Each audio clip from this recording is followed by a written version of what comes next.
Hey guys, all right, it is time to get this week's meal plan video done. I'm gonna go ahead and admit that this is take two because I got halfway through it and realized I was doing last week's for a second time. Couldn't realize why things didn't quite make sense. So anyhow, really quick, I'm gonna explain. Normally I sit in front of our sunroom doors, and I am just really feeling chilled tonight. We've got a ton of snow outside, it's cold out.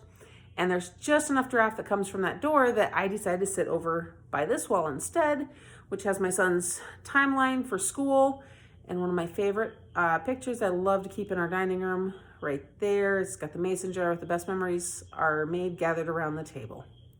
So I've had that hanging in 3 houses now, and I'm trying to gently set everything back down so that the camera doesn't rock like crazy. So, all right, going with the correct meal plan this week. If you saw yesterday's grocery haul video, you saw that we didn't buy anything traditional for an Easter meal. This week's meal plan does actually look just a little bit different. Still following with the same theme of one column is stuff that I know I can make based on what I have on hand. The other column is things I hope to make based on what's on the grocery list if he can get a hold of things. Well, I shouldn't say everything, so I'm going to go over that. There's a lot of things in both columns. The reason being because it was Easter, and I wasn't really sure how big of a meal we were going to make. That being said, let me show you what we've got written down and kind of how things are looking for this week. So this was last week. This is one I tried doing a second time. Down here, you can see I have got 6 things on this side, 5 things on this side. Obviously, I am not making all of this week. However, I will get fairly close. A lot of this is actually going to get made. Homemade pizzas we're going to see on this one because we actually had the take and bake pizzas from Sam's Club because we did a full family movie night with the Trolls World Tour. Since you can stream that, we rented it for 48 hours. Had a full movie night with pizza and all. So I don't know if the homemade pizzas are going to happen or not, but they're on there because I had those on there first. The taco style lentils and rice, those did not happen last week. I will be making that this week for sure because I want to get that recipe put up. I had actually told somebody in a comment that I would get that done here soon. So you can look for that towards the end of this week, either Thursday or Friday. I will have that recipe video put up for you. Egg sandwiches. Those are a maybe because, well, sandwiches are really easy. Either we'll make them for lunch or I don't know if we'll have them for sure or not. Shepherd's pie, it's good. It's filling. That was an Easter alternative. Then we have tater tot casserole. That again was an Easter possibility so that if we couldn't get everything else, that would be made. I don't know if that'll happen this week or not. There's a very good chance it actually will. Biscuits and gravy, that was a hopeful. I know there's several kids that like that. I kind of thought that we would do our Easter lunch and then maybe do that for dinner on Easter. We made so much in one dish that it was eaten for both meals for Easter. So, and that was actually, I'm gonna skip down here, the branding potatoes, which I'll explain in just a minute. So the biscuits and gravy, they will be happening either this week or next week because Sean was able to get the sausage, so we can do that, and we have plenty of Bisquick, so that will be coming up either way. I just don't know if I don't get to it this week, it will happen next week, so you may see it again. Pigs in a blanket, fast, easy lunch meal. So that one, I can make something else for dinner. That is something. We have the crescent rolls.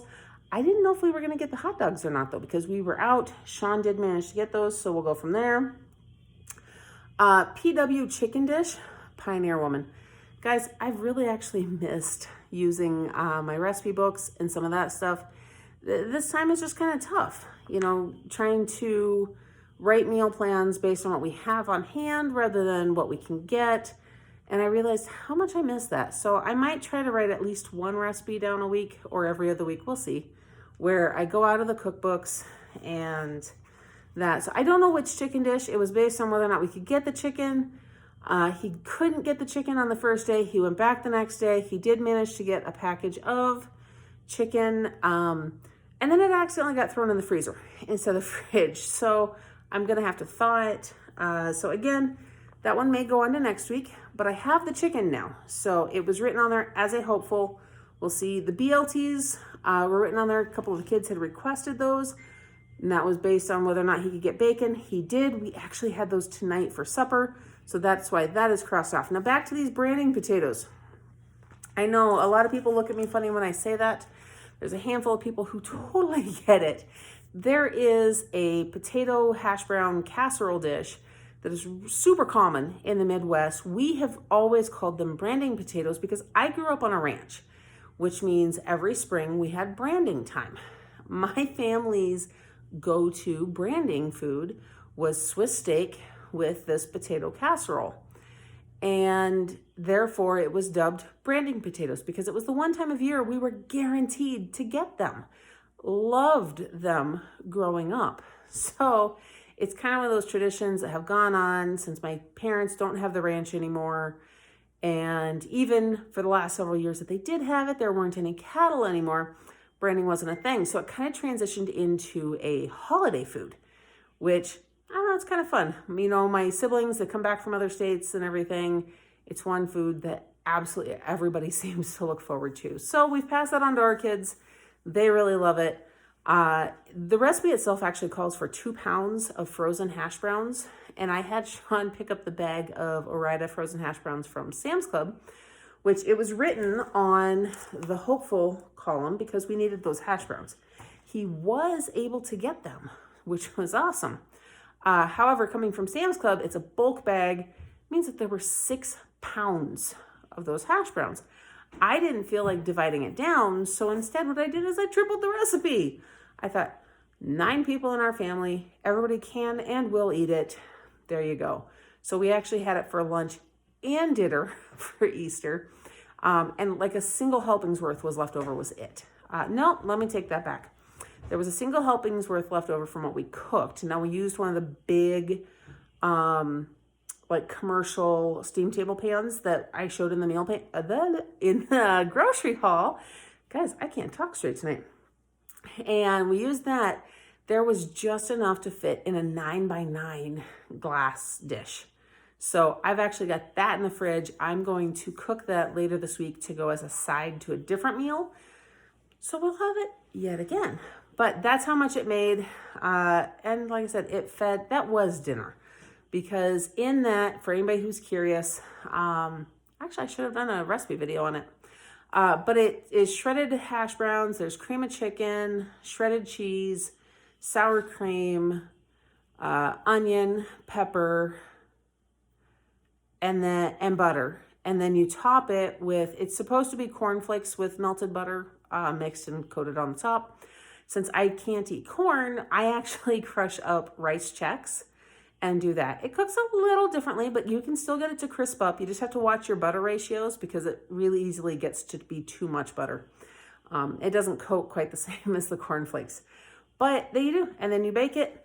However, you got to bake it a lot longer when you're making that much. So there it is. That was this week's meal plan that included our Easter meals and everything else, with a total of 11 meals written down. We'll see just how much gets done. I will actually show you guys how much we end up making, since a couple of those are very easily lunch foods and then the rest will be dinner foods. I do know that the taco style lentils and rice typically makes quite a bit, and we end up with enough leftovers for a couple of days. So that'll be lunch for several of the kids for a couple of days. We've got a couple that love tacos.